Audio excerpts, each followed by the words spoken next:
Welcome to Gate City Chronicles. I'm Kevin Avard, your host, and I'm proud to introduce you to my hosts, or my guests today with the National Multiple Sclerosis Society. Did I get that right? You did. Great. And I'm going to start off with your Allyssa. Yes. Welcome to the show. Kim. Thank you. Thank you. And Cupcake Pat. Right? Actually, it's Pat Garrett. But thank you for joining us and for all that you do for MS. So let's start with you, Allyssa. How are you doing? I'm doing well. Thanks Good. for having us. Well, and now tell us a little bit about what MS is. I mean, a lot of us have heard the name. You know, we've known people that have it, but what really is MS? So MS, or multiple sclerosis, it is a chronic disease of the central nerve system, which is made up of the brain, the spine, and the optic nerves. The name really derives from the multiple scarring that happens, inflammatory attacks that happen at multiple sites throughout the central nervous system. And the disease, it's most commonly diagnosed in people between the ages of 20 and 50 years old. But symptoms do vary from person to person. So that's one of the unique things about the disease, is that no two people have the same, necessary symptoms or whatnot. And about 2.1 million people around the world have MS, and we estimate that over 2,500 people here in New Hampshire have it. When are the onsetting symptoms? What do people look for? How do you know that you have it? Well, when you start getting it? Unfortunately, the symptoms, because they do vary, and from person to person, they can be so different. Really, it requires, going to a doctor and usually then to a neurologist. Person will have to go through several tests, usually including at least an MRI, and then sometimes a spinal tap. But it really depends on the individual going to their doctor and really trying to rule out so many other things, because the symptoms can present like so many other illnesses and conditions as well. I ran across a person a few years back. She actually had a symptom called Guillain-Barré syndrome. Is that a type of MS? It is not a type of MS. There are actually 4 courses of the disease, but that is not one that's part of. Well, it just debilitated her. Yeah. All her nervous system, and couldn't walk for a little while. It was never heard of it, and it's just amazing how many things are out there that could affect you. It seems to me that we've been at this for a while now. We've been working on cures for MS. How far have we come? Have we made any progress? There has been a lot of progress made, actually, even within the last 10 years. There's been a lot of research focused on treatments, and in fact, right now there's currently approval pending for the 3rd oral disease-modifying therapy, which is really exciting for people with MS, because in the past most of the disease-modifying therapies were done through injections. But these oral therapies are exciting because just in the last 3 years, we've had the first oral therapy available, and then last year the second one was approved, and now hopefully this year the 3rd one will be out. Yeah. It's funny. That's not really funny, but my neighbor had MS, and he was just a rugged kid.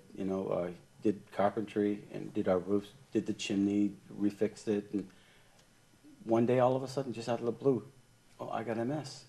And it progressed to the point where he was in a wheelchair. Then he couldn't move, and but his mind was there, and that's a rough situation to be trapped in a body that's not responding. And that's basically one of the symptoms, right? Absolutely, and it can depend from person to person. Some people do have physical symptoms. Other people, it's more cognitive, and they have those invisible symptoms where they look well and they look fine, but in fact they may be experiencing tingling and numbness or fatigue, which is a very common symptom. But again, you can't see it just from looking at a person. Right. Kim, how are you? Hello, I'm good, thanks. How are you? Great. Thanks for coming on the show and talking about what you do. Thank you for having us. Excited to be here. All right.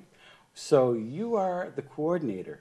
You get the fundraisers going. That is correct. Right. And tell us a little bit about what you do here in New Hampshire. Yep, here in New Hampshire, I'm the development coordinator. So I'm in charge of 7 fundraising walks throughout the state and 1 fundraising bike ride that we do in August on the seacoast. Wow, okay. And so you talk to people like the mayor, the city councilors, you get all the permits? Absolutely, yep. I deal with a lot of site locations for the start and finish of all the events, and also rest stops along the way. working with folks like police officers, making sure everybody's safe and everything like that. And I also work a lot with team captains and also the individual walkers and riders that participate in all the fundraising events. Now, do you go out and get these team captains? Do you go out, you have to? I do. I work very hard to go out there and get people involved, let them know what's going on, what events are located close to their area, and see if we can get them involved and have them bring friends, family, neighbors, coworkers, whoever they can to come with and support them. So you have walkathons, you have bike-a-thons. What else? Is there another one or a third one yet? Or were we talking about that before? In New Hampshire, we have a total of 9 fundraising events. There are 8 5-mile fundraising walks and 1 bike ride on the seacoast. And no canoe rides yet? No canoe rides yet, but I'll look into that for next year, maybe. It's Doesn't that possible. sound like a cool idea, I though? think it sounds like a great idea, something different. We were talking about maybe going down the Merrimack and having a canoe event or something, or kayak, because it actually, after the first 4 hours, you know, it's beautiful. You're back. My gosh, you feel it in your back, but it is beautiful. And Well, our chapter, the Greater New England chapter, does have this year a Muck Fest, which Muck is a Fest. 5-mile obstacle course through the mud. oh, I've heard of those. Yeah, so that should be a lot of fun on April 27th. Walking through the muck. I just did one of those trampoline events with some of the kids. We went to a place in Everett, and you jump and jump and jump, and then you jump into this pile of foam. And trying to crawl out of the foam, I was sucking wind. I had to pull myself out, and it was just, oh my God. So I going through the muck thing, that's got to be a grueling event. And speaking of grueling events, we have Pat here. Right. And you are actually one of the people that volunteers and goes on these. Yep, one of These the trucks? one of the participants volunteers as well. Yeah. Yeah. And you said you recently did the John Hancock building? Just this past Saturday, Yeah. down in Massachusetts, in Boston, the John Hancock Tower climb. Big group down there for that. So I try to participate in as many events as my schedule lets me kind of hop into. Right. Started with the biking events. I'll be doing the Muck Fest at the end of April, trudging through the mud. And this was my first year doing the John That Hancock. sounds like fun, though. Oh, yeah. It does. And you manage a gym somewhere here in New Hampshire? We have a boxing gym in Londonderry, Okay. in the Ring Fitness. Yeah. And I manage the gym there and a little bit of coaching too. Yeah. So it pays to be in shape. Yeah, it helps out for the rides, that's for sure. Yeah. Now you also do the bike rides and all that Yep. kind of stuff. Tell us a little bit about what to expect if somebody wants to be part of the program. Do you just go with the 10 speed? Do they provide the bikes? How's that work? The first year I did it, I had no biking experience at all. I got diagnosed with MS, and I heard an advertisement on the radio, and I just kind of was half paying attention and heard MS, and I was like, what did I just miss? Heard the commercial again, and I said, oh, well, I should do that. I have MS now, I should participate in these things. I didn't know that. Okay, when we were talking. Oh, right, yes, yeah, sorry. No, that's fine. So about 7 years ago, or so 7 years, I got my diagnosis.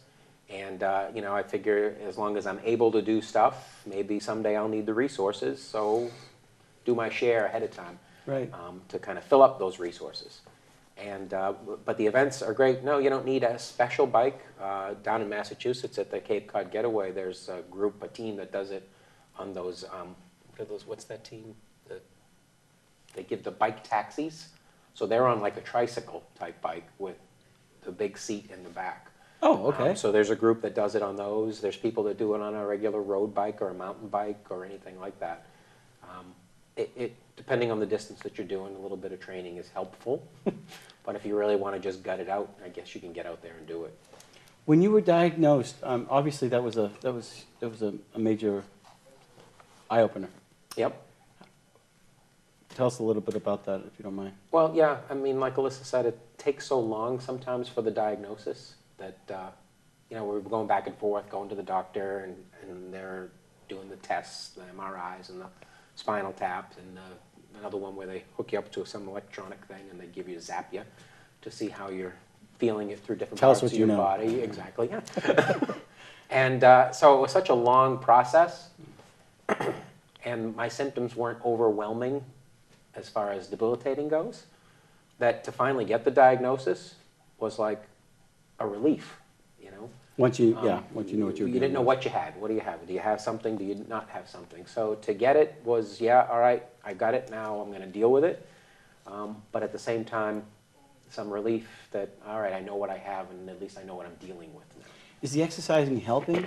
I think so. I mean, it's probably That was- a dumb question, but That was my primary thing for getting involved in the bike ride, and a catalyst to, I'm probably in better shape since my MS diagnosis than I was prior to MS. Just to kind of keep fit, just watch what I eat, just try to stay strong, because it does debilitate, different parts of your body potentially.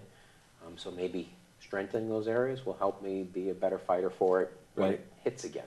yeah, and the fact that you're fighting to help find a cure, Right. is Yeah, you got skin in the game. yeah, exactly.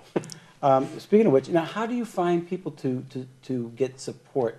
Somebody says, well, I want to help, and I want to become a bike rider.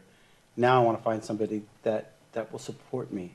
Obviously, you're going to look to your immediate friends, but how do you go beyond that and find more people to be sponsors? What do you do? With the way multimedia is working nowadays, it's a real help. Some people are afraid to ask other people, for a donation. I mean, there's a walk for everything. There's a run for everything. There's a lot of different charities, and a lot of people like to get involved, and that's great. This one's personal to me, so I use that. Right. I'm not embarrassed to let people know that I have MS, so I have a Facebook page. I have friends on Facebook from grammar school, high school, current, at the gym, things like that. So you just put it on Facebook. Here's what I'm doing. Here's why I'm involved. $25 helps, $50 helps, $100 is even better. And then on top of that, send it out on your page and let your friends know that I'm doing it, and see if somebody's willing. Hit like or Right. The Like, share button however and that spread the works. word. Yeah. Do you help them with the people that want to get on board? Do you help them find resources, or to ask their friends? Do they have resources that you can help them with? Absolutely. Once folks come to us and say they want to participate either with a walk or a bike ride, what we do is we send them fundraising information, and there are a lot of resources out there, a lot of tips, a lot of great ideas out there to help kind of raise awareness about what they're doing, different avenues to go down, different sponsors that are willing to help them out and kind of help reach their fundraising goal. Speaking of fundraising goals, what are the fundraising goals for this year? What do you plan on trying to raise? This year, last year anyways, New Hampshire raised just about $450,000. Wow. And as the Greater New England chapter, they raised over $11 million with all of their fundraising efforts and donations, which is fantastic. So this year, obviously, we're looking to increase that. Increase that. Interesting. A lot of people, I'm sure, they use the multimedia and whatnot. But I'm curious: is it advertised on the radio? Is it advertised on TV? Places for people to go and say, I want to, or is this? How do you go about getting more and more people involved? Is it through the ads? Is it what's your big medium for getting the message out for these events? I think that multimedia certainly helps. Yeah. I know that word of mouth helps a lot. I know that in the past, if a team has participated, odds are they're going to come back because there usually is a personal tie to MS, so they're willing to come back. They reach out to more folks and kind of grow their teams that way. And the more people that participate, the more people they tell, and just kind of grows that way. Now, you said a key word, teams. I know you said you're on a couple of teams or a team. Yeah. And tell us a little bit about your experience on being on a team. Well, the teams help the fundraising grow a lot, and it's a way of recruiting more people for these guys for their events. If I want to get a group together because it's more fun that way, then I'll ask some people to kind of join in, and that way their friends are getting involved as far as donations and things like that go. Yeah, it's just some people want to help and Right. they just I don't know what to do. I don't know anybody, but it's interesting that there's the support is what you're telling. Definitely. And even if people aren't comfortable already, participating necessarily, there's always volunteer opportunities. So they can certainly, try out an event by being a volunteer there, and then hopefully the next year getting more involved. I remember doing the walkathon we did in Boston, and there were all kinds of volunteers along the way. It was nice to have, a candy bar, a cup of water. I'm sure that you have volunteers to do that, right? Yep, absolutely. Yeah. And how did they get in touch with you to become a volunteer? What they've done in the past, excuse me, I believe they've kind of reached out, and even just sending an email to the regular email address or calling the 1-800 number, we will put them in touch with the appropriate parties, and they will get them connected to an event that's closest to them and go from there, find out what they're interested in, seeing what kind of volunteer experience they want to have, and see how they can best fit their needs. All right. What type of people do this? What is the average? Is it teenagers? Is it older people? Who comes to these events? It's all ages, really, truly, because it is a disease that affects so many people, and it really does affect the whole family. So you'll see everyone from small children there to the grandparents. It's the entire family, and they all come out for a fun day and support each other. And so there's really not a limit on, a specific demographic there. It's truly you see everyone in their family. Yeah. So everybody can help. And there's a lot of people that do it. I mean, like I do the rides every year, but there's a lot of people that do the volunteering every year. And I've done the Cape Cod Getaway. I think this will be my 7th year. And I see the same people at the same rest stops year after year after year. Nice. They're tremendous. I mean, as far as the organization goes and the setup that they have there, the volunteers are super friendly and supportive, cheering us on. We thank them, they thank us. We say, oh no, thanks to you because you're making us able to do it. They're like, no, thank you. You're doing the fundraising and all the hard work. It's just a But love at the same fest. time, they're rubbing our feet and everything if we need a foot rub nice. and things like that. Really? So, yeah. Oh, that's nice. Businesses, do they get involved with this? Are there any businesses you want to plug their names that big thank yous or anything like that that are involved with donations? We do have a good number of corporate sponsors throughout Greater New England as well as just in New Hampshire. We're always looking for more, and we certainly try and reach out. A lot of businesses have community programs, so even if they aren't able to, say, do a cash donation, they might put the word out to their employees and have a walk team come out. Spread the word, come out for the day, and just support the cause. The other ways, too, that companies and local companies really play a key role in our events is even through in-kind donations. So donating the food for the lunches or providing other things along the walk route. So that's really another area, I think, where companies can play a key role as well. Local restaurants or Dunkin' Absolutely. Donuts or somebody like that. Interesting. So what is the number if somebody wants to get in touch with you and find... Now, wait a second. I know there's an event coming up this week. What is Well, the... MS Awareness Week is March 11th through 17th. So that's not only a great opportunity to spread awareness and raise awareness about MS, but it's also a great time to get involved. And there's a lot of different ways, as we've talked about, to do that. And the date was again? March 11th through the 17th. And where does it start? When? It's everywhere. It's everywhere. Everywhere. So All around you. it's MS Awareness Week. So people can certainly go to our website. They can learn more. There's a whole menu of options of ways to get involved and help raise awareness. Is there a walk on the first day of awareness? There is not a walk. The walks will start in April. But for March and MS Awareness Week, there's a lot of other things that people can do. And get ready. Okay. And the number to reach you at is? I'll give the 1-800 number. It's 1-800-344-4867. And we also have a website, www.msnewengland.org.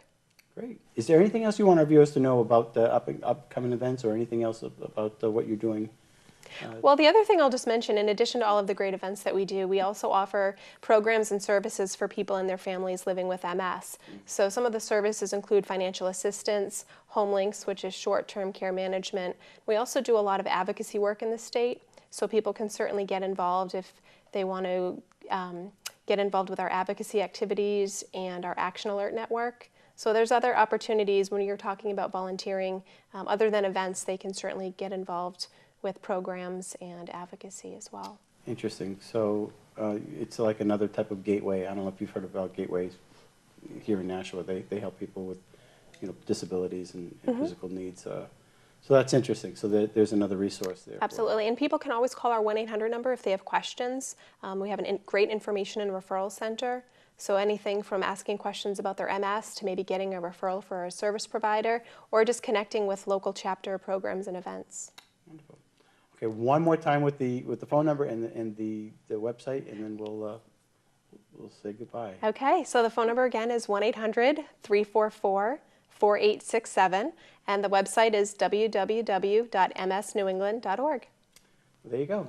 And thank you for watching Gate City Chronicles. And if you want to get involved, if you know somebody that has MS or you want to sponsor somebody, give them a call and get involved. And I'm sure they're going to appreciate it. And until next week, thank you very much for watching Gate City Chronicles.